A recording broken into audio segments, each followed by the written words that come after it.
Okay, so we've talked about the opposite of the power rule. Let's just do a few more basic antiderivatives.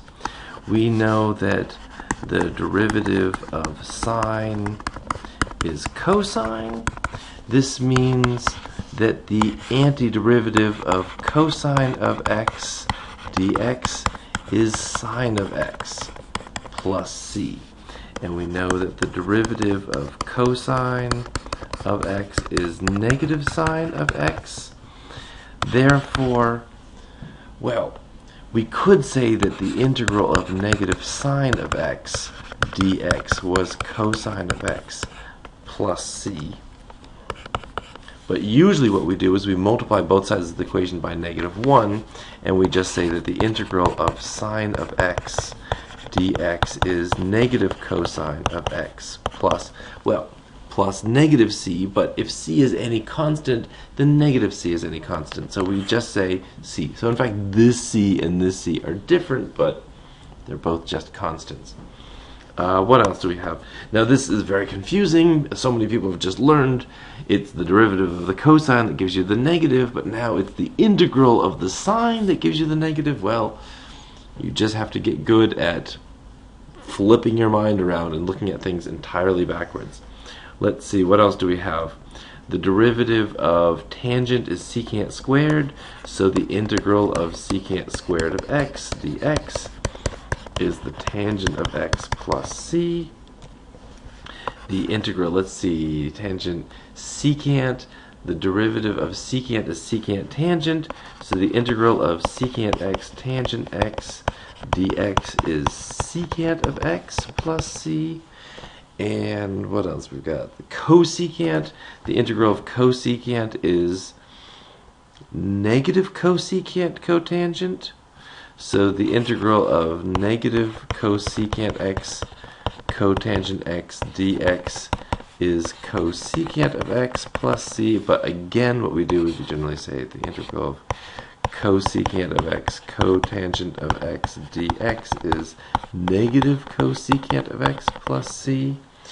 The integral of cotangent is negative cosecant squared, so we say the integral of cosecant squared of x dx is negative cotangent of x plus c. That gives us all of the usual trig functions, but there's more. We could do inverse trig. We've got the derivative of the arc sine of x, also known as sine inverse, is what, 1 over square root of 1 minus x squared, and that means that the integral of 1 over the square root of 1 minus x squared dx is the inverse sine plus c.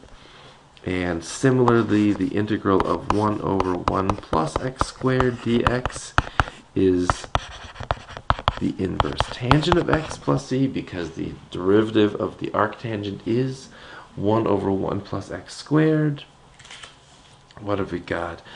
Slightly easy.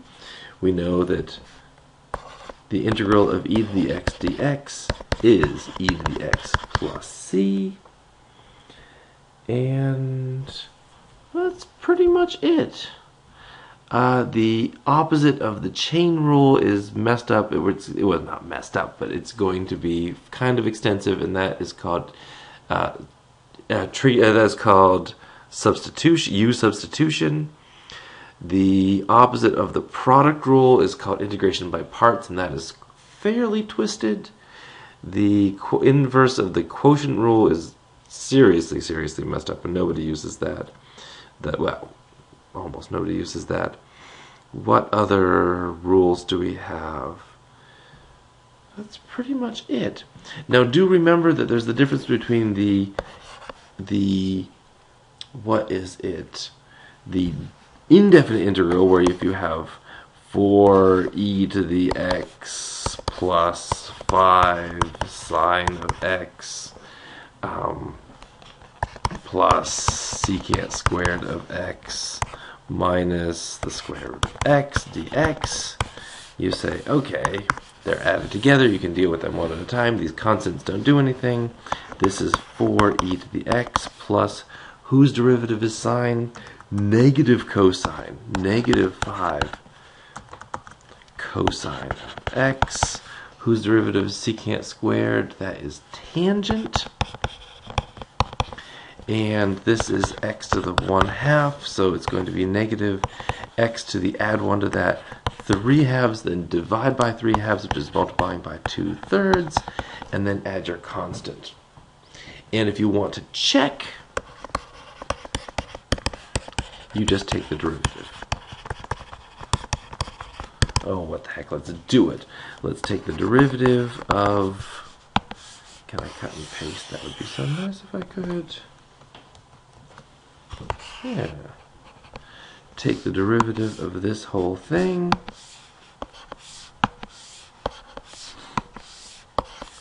And we'd say the derivative of 4e to the x is 4e to the x. The derivative of negative 5 cosine is negative 5 times negative sine, which is plus 5 sine of x. The derivative of tangent is secant squared. And the derivative of this, you multiply by 3/2, which eliminates the 2/3, and you subtract 1 from it, and you get negative x to the 1/2, and the derivative of the constant is just 0. In fact, you get exactly what you had started with, and that's how you verify. Check. But do beware that if you don't have constants of integration, you're going to have that plus c at the end. Whereas, if someone says, what is the integral from 0 to 2 pi of sine of x plus 2 dx, you'd say, well, this is, whose derivative is sine of x? Negative cosine of x is the derivative, whose derivative is 2, just 2x. You don't need the plus c. The notation that most people use is like this. We carry over the limits of integration like that to remind us that we have to plug in the 2 pi and plug in the 0. This whole thing is acting like the f of x, and this is your a, and this is your b. So you have to plug in the f of b. Remember, see, this is f of 2 pi minus f of 0, where the derivative of f is got to be sine of x plus 2. Well, here's the function whose derivative is sine of x plus 2. So we plug in the 2 pi, and we get minus cosine of 2 pi plus 2 times 2 pi. And then we subtract from this what you get when you plug in 0, minus cosine of 0 plus 2 times 0. And the cosine of 2 pi, where's 2 pi? It's all the way around here. And the cosine is the x value. So this is 1. So this is negative 1 plus 4 pi. Minus cosine of 0 is plus cosine of 0 is 1, and 2 times 0 is 0, and the 1's go away, so it's just 4 pi. Yay! A little bit more than 12. So that's just something to remember.